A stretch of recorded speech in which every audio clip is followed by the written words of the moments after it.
அனைத்து அன்பு உள்ளங்களுக்கும் இனிய காலை வணக்கம். இன்று ஒரு குறள்.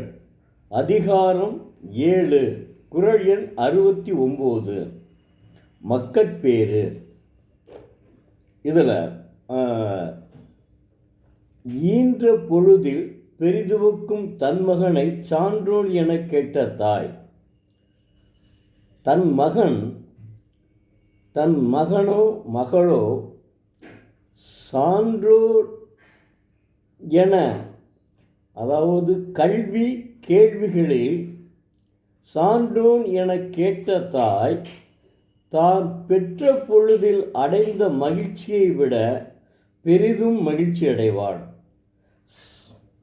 சான்றோன் என்பது எல்லாம் தெரிந்தவன் என்பது பொருள். சான்றோன் என்பது எல்லாம் தெரிந்தவன் என்பது பொருள். அதாவது தாய் எவ்வளோ அற்புதமாக சொல்லியிருக்காரு பாருங்க. முதல்ல தகப்பனுக்கு சொல்லிட்டாரு, இப்போ தாய்க்கு சொல்கிறாரு. தெய்வப்புலவர் இருவரையும் விடலை, பெற்றோர்கள் இருவரையும் விடலை. தாயானேன் என்னும் தளிர்ப்பு மகவை பெற்றபோது உண்டாதல் இயற்கை. அம்மகவு நல்லோர்களால் பாராட்டும் போது நன்மகனாகவோ மகளாகவோ விளங்கும் போதுதான் அவர்கள் முழு நிறைவு எய்துகிறார்கள். சான்றோன் என்பது எல்லாம் தெரிந்தவன் அல்லது நிறைந்தோர் என்று பொருள். அறிவாலும் பண்பாடும் செயல்திறனாலும் பிறப்பெற நல்லவற்றாலும் நிறைந்தோனே சான்றோன் எனப்படுவான். பிறர் பாராட்ட மகிழும் தந்தையர் போலவே பிறர் பாராட்ட கேட்டு மகிழ்தலே தாயின் தகமையும் ஆகும். தாயும் தந்தையும் தாமாகவே பாராட்டி கொண்டால் காக்கைக்கு தன்குஞ்சு பொன்குஞ்சே என்ற ஒரு சொலவடை உண்டு, அப்படி நினைத்து விடுவார்கள்.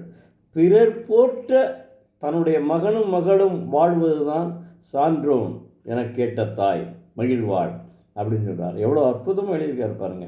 முதல்ல மகனுக்கு சொல்லிட்டாரு, எடுத்து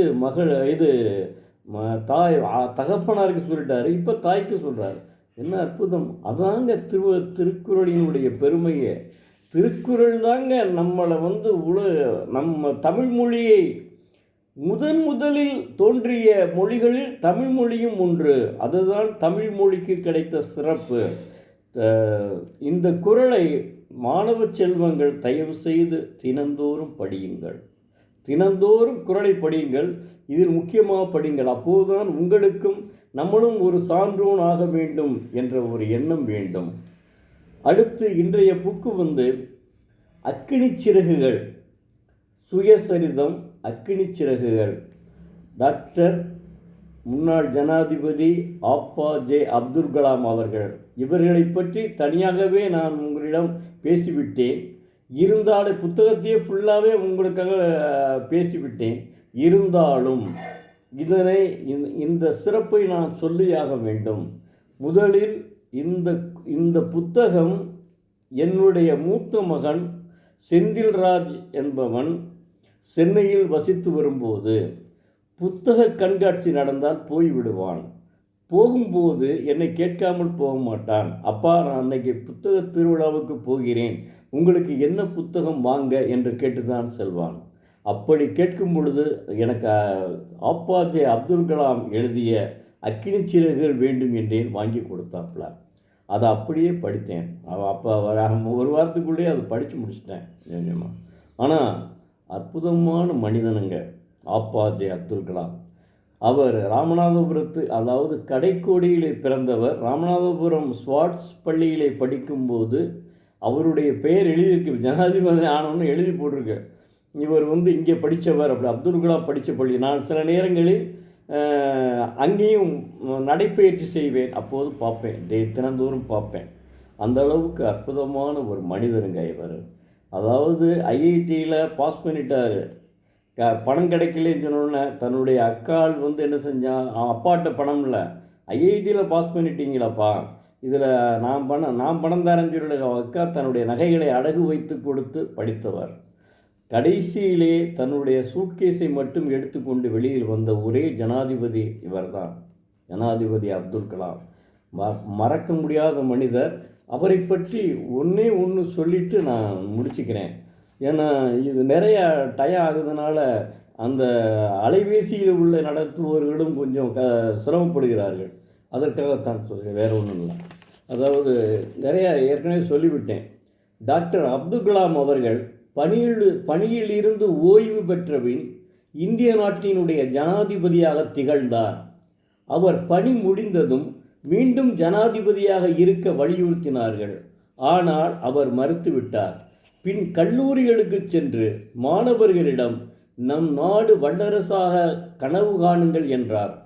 திடீரென ஜூலை 27, 2015 இம்மண்ணுலகை விட்டு விண்ணுலகம் சென்றார். ஒரு இஸ்லாமியர் நம் நாட்டை உலகறிய வியப்படச் செய்தார். அது மிக மகிழ்ச்சி அடைகிறது.